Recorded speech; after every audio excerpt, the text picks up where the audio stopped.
오늘은 손을 허무시는 예수님 시리즈 15번째 시간으로 손에 든 돌멩이가 무거워질 때라는 제목으로 말씀을 전합니다. 오늘도 전하는 말씀 가운데 여러분 각자에게 들려주시는 하나님의 음성, 깨달음 그리고 새로운 삶에 대한 영적 도전이 있기를 바랍니다.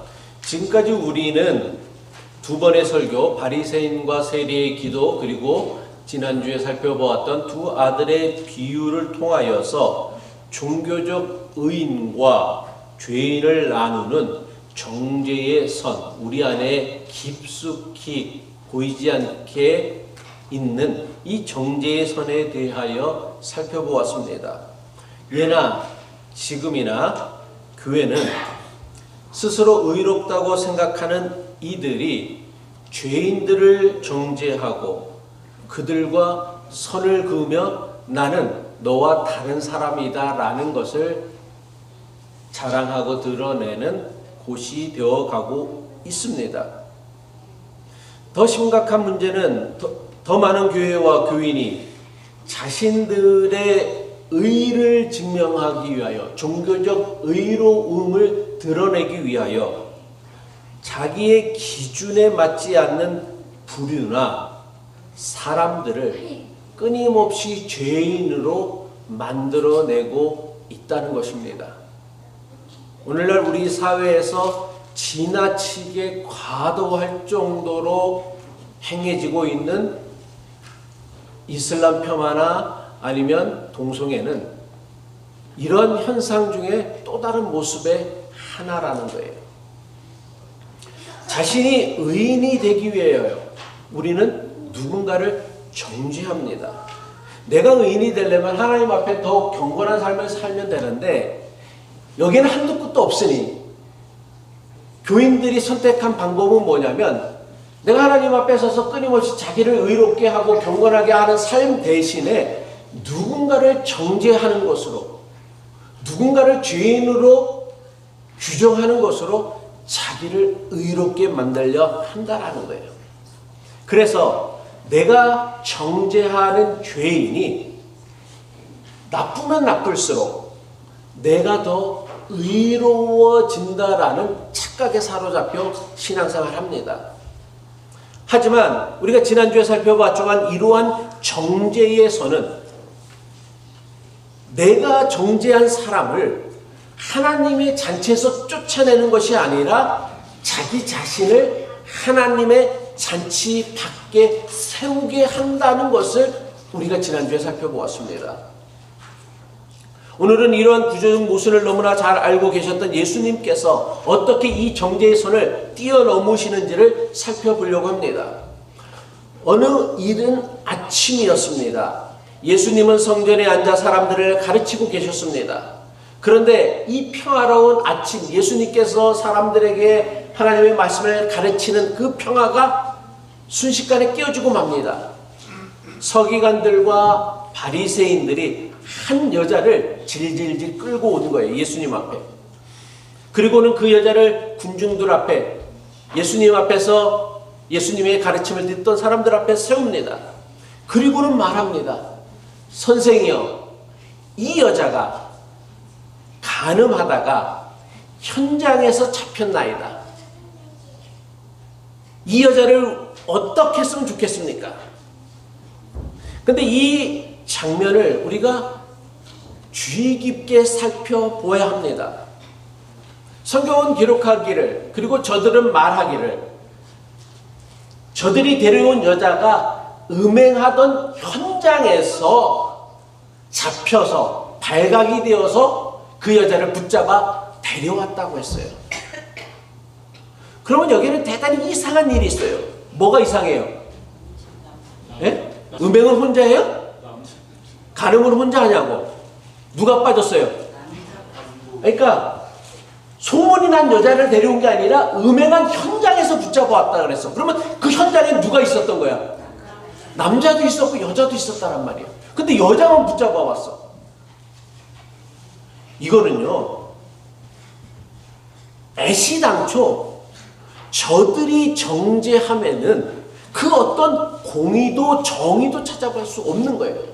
저들은 가늠한 여인을 정죄함으로 자신들의 의의를 드러내려고 했지만 저들이 데려온 그 여인으로 인하여 저들의 공의와 공정함은 이미 다 무너지고 말았던 거예요.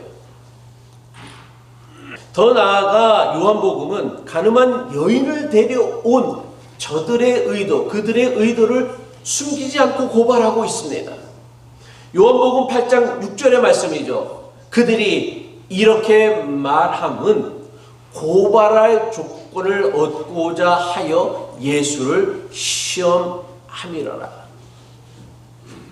그들의 목적은 율법을 어긴 여인을 심판하여서 율법의 정의를, 공의를 바로 세우려고 했던 것이 아니었어요.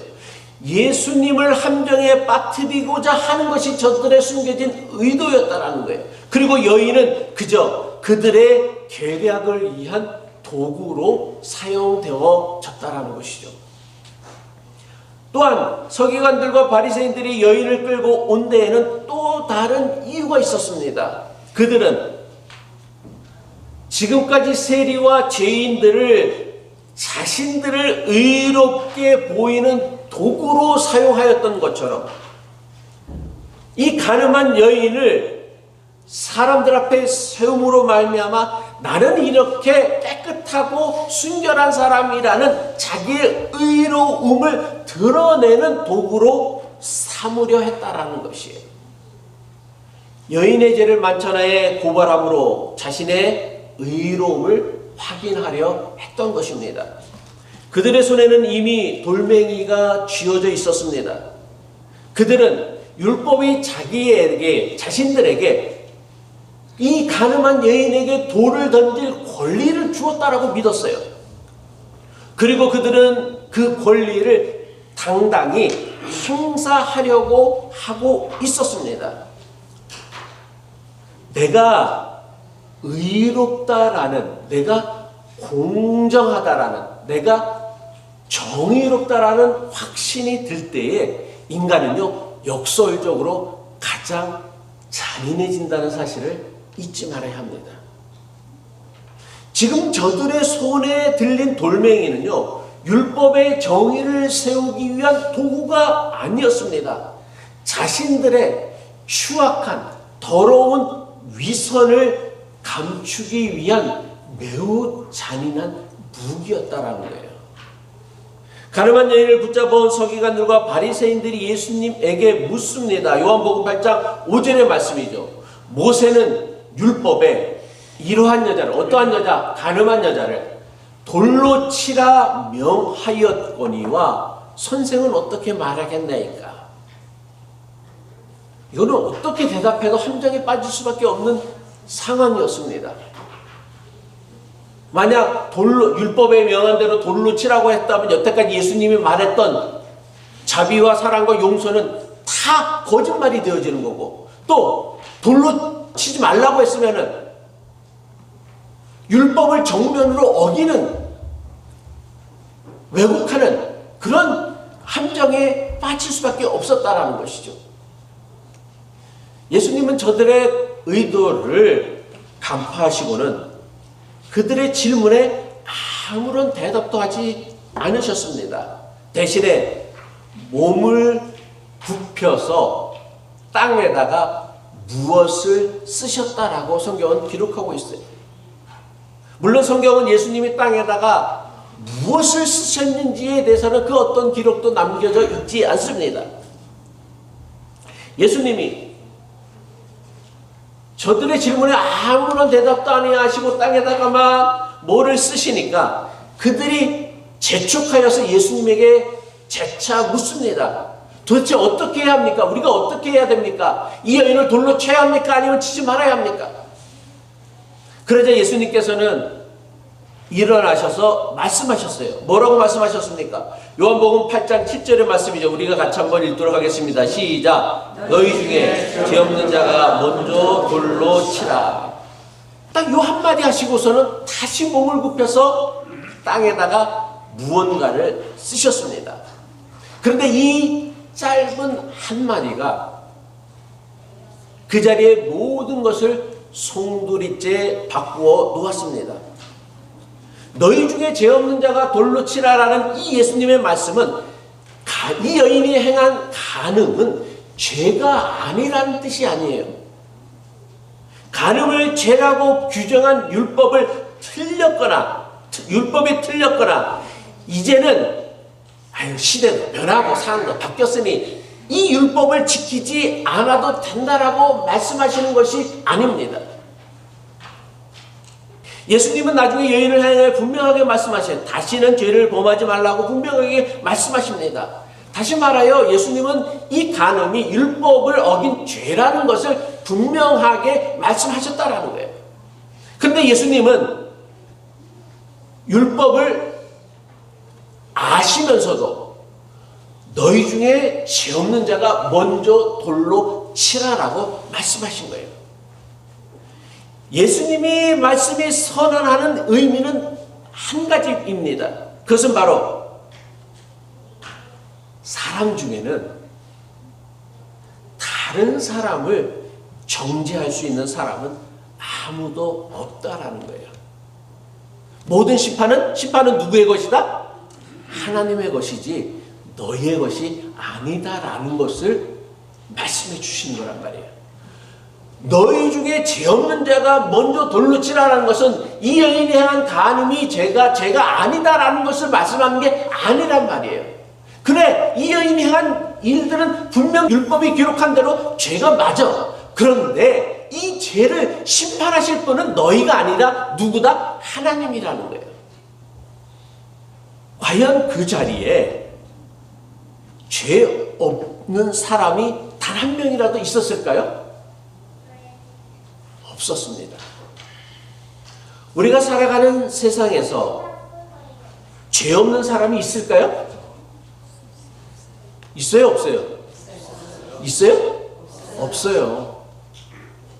왜? 예수님은 뭐예요? 마음으로 음행한 자는 음행을 했다라고 얘기하기 때문에 없다라는 거예요. 여러분들 다 그렇잖아. 예쁜 여자 보면 한 번씩 다 쳐다보잖아. 뒤돌아보잖아. 고개 돌려서. 멋진 남자 나오면은 그 나쁜 남자가 이렇게 막 근육질인 남자가 샤워신 이렇게 나오면은 막 쳐다보면서 흐뭇해하잖아.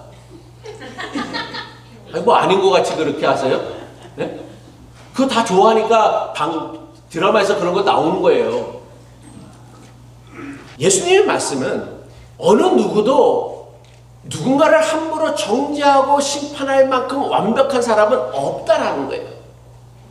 예수님은 또 다른 사실도 드러내고 계십니다. 그들의 손에 든 돌멩이는 너희 손에 든 돌멩이는 율법의 정의를 실현하기 위한 것이 아니다라는 거예요.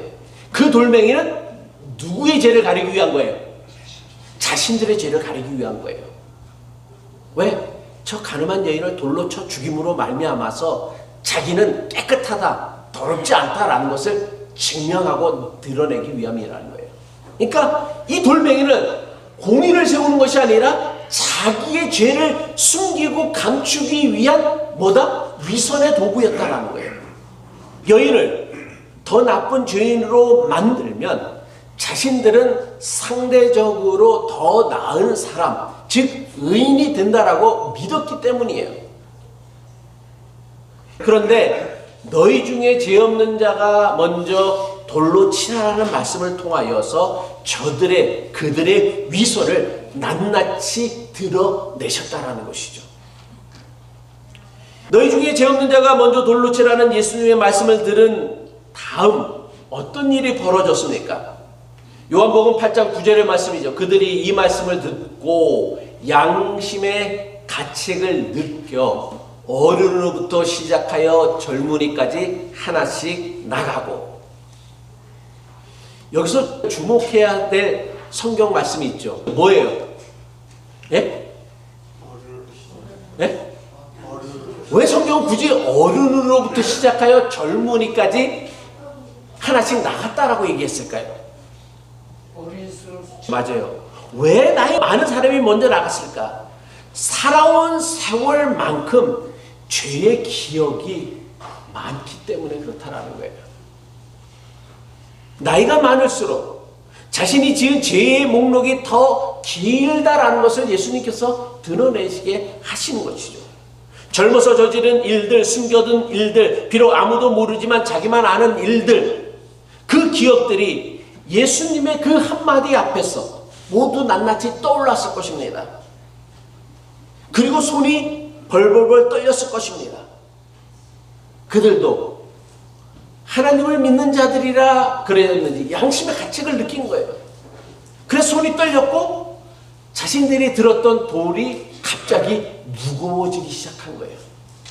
누군가를 향하여 던지려고 할 때는 그것이 한없이 가벼워서 당장이라도 쉽게 던질 수 있을 거라 생각했는데 예수님의 말씀을 듣고 나니까 자기가 든 돌이 너무나 무거워지기 시작한 거예요. 그리고는 결국 모두가 다 자신의 손에 든 돌멩이를 땅에 내려놓고 나갔다라고 성경은 기록합니다. 결국 모두가 다 나가고 누구만 남은 거예요? 여인과 예수님만 남으셨습니다. 세상에서 유일하게 돌을 던질 수 있는 자격이 있는 분, 심판할 자격이 있는 예수님만 남으셨습니다.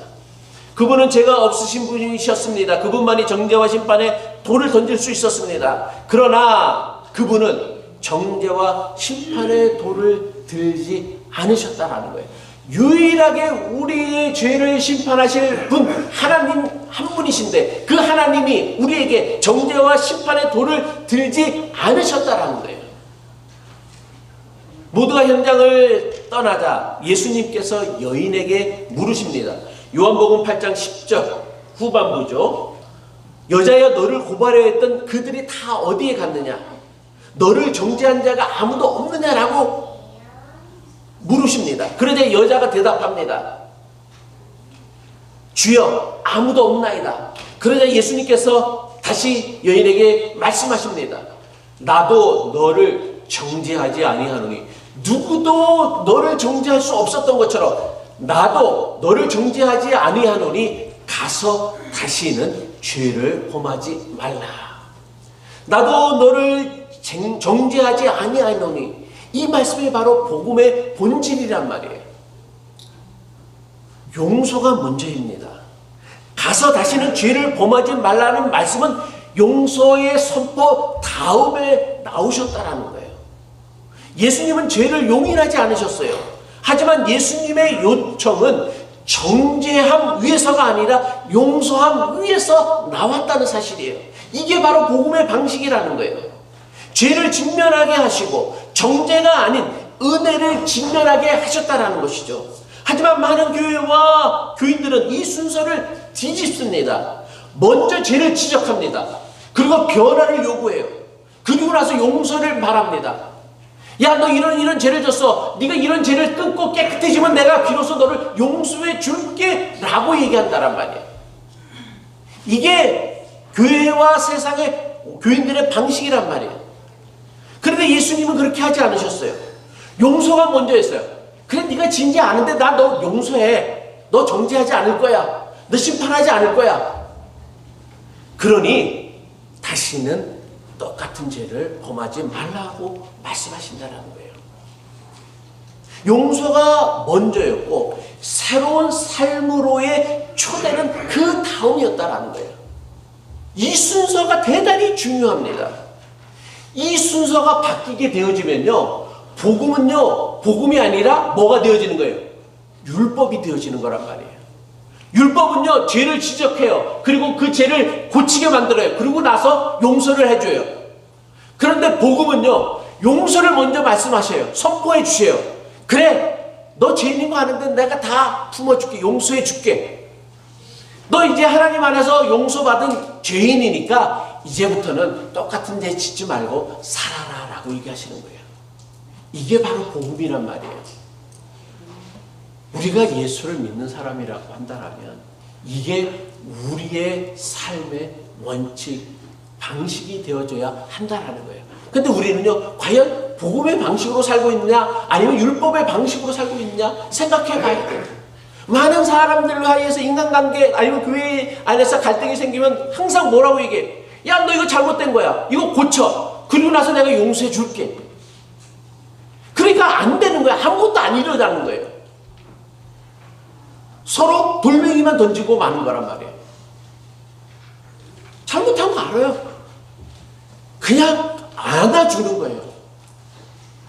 집을 나간 탕자가 둘째 아들이 집으로 돌아올 때 아버지가 오면서 야, 너 아버지 유산하고 가서 이게 막 헝청 만져 쓰고 이렇게 망해서 쫓다 망해서 들어왔는데 너 다시 그럴 거야 안 그럴 거야? 안 그러면 내가 너 받아줄게. 이렇게 했어요? 그렇게 했냐고요? 안 그랬어요. 그냥 안아줬어요. 그리고 그 아들을 위해서 잔치를 열어줬다란 말이야. 아들이 그러면 둘째 아들이 똑같은 죄를 다시 또 했을까? 물론 그럴 수도 있어. 인간은 충분히 그럴 수 있는 존재니까. 그럼 하나님 어떻게 또 그렇게 하신다는 말이야. 이 장면은요, 우리에게 죄인에 대한 새로운 관점을 우리에게 가르쳐주고 있습니다. 우리는 흔히 죄인을요, 나쁜 일을 한 사람이라고 생각합니다. 그래서 죄의 크기를 재고 내 죄는 작고 남의 죄는 크다라고 생각해요. 그리고 나쁜 일을 많이 한 사람은 정죄하고 심판해야 한다라고 생각합니다. 그런데 예수님에게 죄인은요, 나쁜 일을 한 사람이 아니에요. 예수님에게 죄인은. 하나님의 사랑과 용서와 은혜가 가장 시급하게 필요한 상태에 놓여 있는 사람을 예수님은 죄인으로 여기신 거란 말이에요. 왜 예수님이 세리와 죄인들과 함께 어울려 다니며 그들의 친구가 되어 주셨습니까? 그들에게는 다른 사람들보다 더 하나님의 사랑이 필요하고 하나님의 은혜가 필요하고 하나님의 용서가 필요하다라는 것을 예수님께서 아셨기 때문에 그렇다라는 거예요. 이처럼 죄인에 대한 관점이 바뀌면 모든 것이 달라집니다. 죄는요, 정복의 대상이 아니라 치유의 대상이란 말이에요.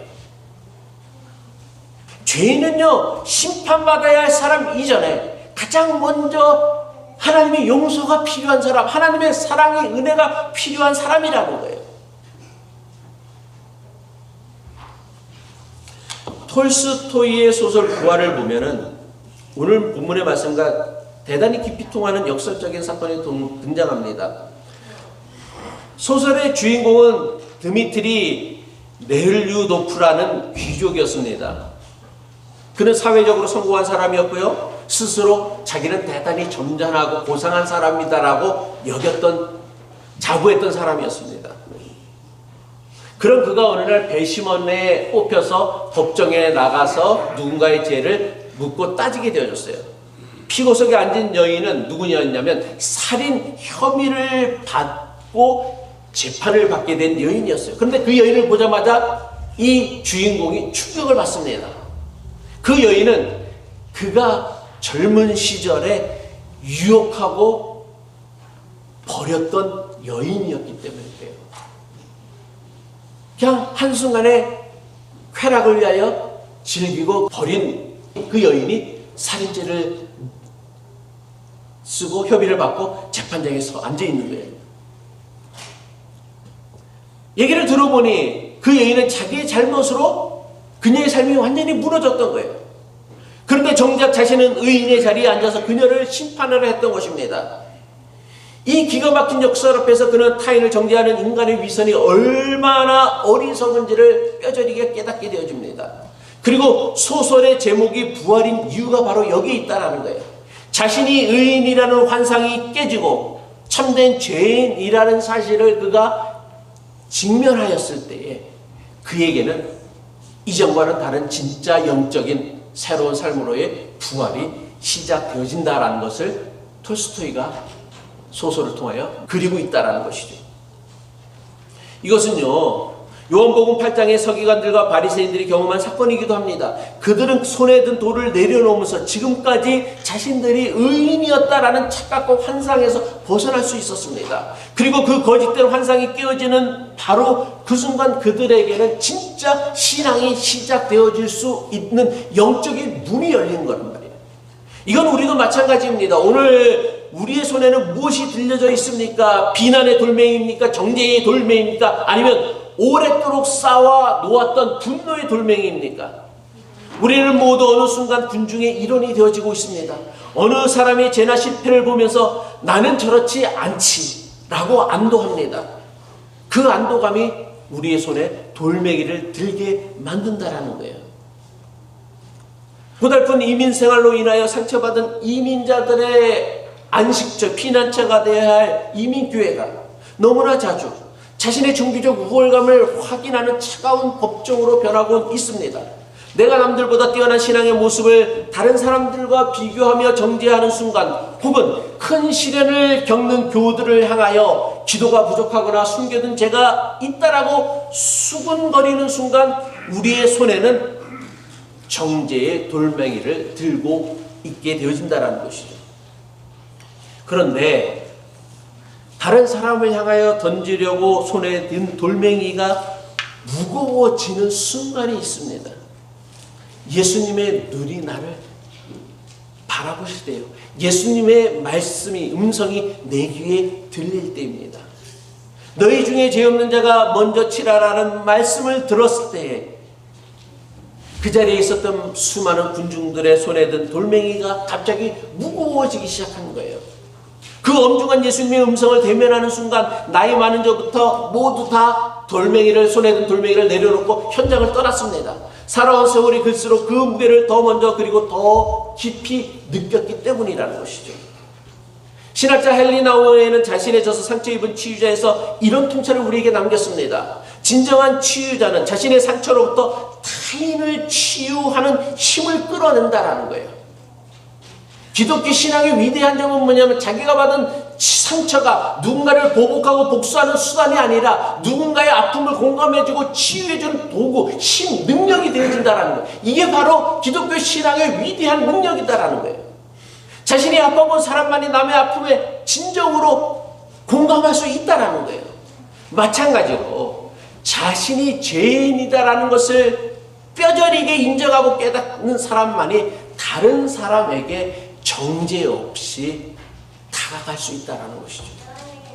성경은 단호하게 우리에게 선포하고 있습니다. 로마서 3장 10절 사도 바울이 말씀이죠. 기록된 바 의인은 없나니 하나도 없으며. 하나님 앞에서 스스로 자기를 의롭다라고 여길 수 있는 사람은 아무도 없습니다. 우리는 하나님의 은혜로 용서받았지만 여전히 실수와 잘못을 반복하는 존재라는 거예요. 의인의 가면을 쓴 죄인이 아니라 용서받은 죄인으로서 서로를 바라볼 수 있을 때에 비로소 교회는 진정한 용서와 치유의 공동체를 만들어갈 수 있다는 것이죠. 지난주 살펴본 비유에서 첫째 아들은 경건함으로 자기의 동생과 선을 긋은 것뿐만 아니라 누구와도 선을 긋고 말았어요. 자기 아버지하고도 선을 긋고 만 거예요. 이 모든 것을 자기에게 주신 아버지하고도 선을 긋고 말았다는 것이죠. 오늘 말씀에서 서기관들과 바리새인들은 선을 긋는 곳에서 더 나아가 돌멩이를 손에 들었어요. 선을 긋는 것과 돌을 드는 것은 다 같은 마음에서 나옵니다. 나는 저 사람과 다르다는 마음이에요. 아니에요. 세상 다를 사람 없어요. 그놈이고 그년이에요. 그 목사란 말이에요. 다를 거 그렇게 없어. 다 연약해. 나는 저 사람과 다르다라고 하는, 나는 저 사람과는 좀 더 고상하다라고 하는 그 사람들 앞에 예수님께서 묻습니다. 너는 정말 그 선 안쪽에 있느냐? 너 정말 그 선 안쪽에 있는 거 맞아? 이 질문 앞, 이 사실을 깨닫는 사람만이 내 손에 든 돌을 내려놓을 수 있다라는 거예요. 그리고 바로 그 자리에서 비로소 하나님, 예수님께서 원하셨던 신앙 공동체가 시작되어진다는 것이죠. 아픔을 숨기지 않아도 되어지는 공동체, 실패를 고백해도 사람들에게 무시당하지 않는 공동체, 죄인이라는 사실을 인정해도 환영받는 공동체, 이것이 예수님께서 세우시려고 했었던 교회의 진정한 모습이란 말이에요. 우리 교회가 바로 이런 공동체가 되어야 한다는 거예요. 교회는요, 의인들 모아놓은, 영웅들을 모아놓은 박물관이 되어져서는 안 됩니다. 죄인들이 모여서 서로의 아픔과 상처를 치유하고 치유받는 그런 병원과 같은 곳이 되어야 한다는 거예요. 말씀을 마칩니다. 가늠한 여인이 예수님을 만난 그날 예수님은 정죄함 대신 새로운 시작을 여인에게 선물하셨어요. 은혜를 베푸셨어요. 나도 너를 정죄하지 않으니 가서 다시는 죄를 범하지 말라. 이게 복음이란 말이에요. 죄를 없는 것처럼 여기는 것이 아닙니다. 죄보다 더 크신 은혜로 우리에게 새로운 출발을 선물해 주시는 것, 인도해 주시는 것, 이게 바로 복음이란 말이에요.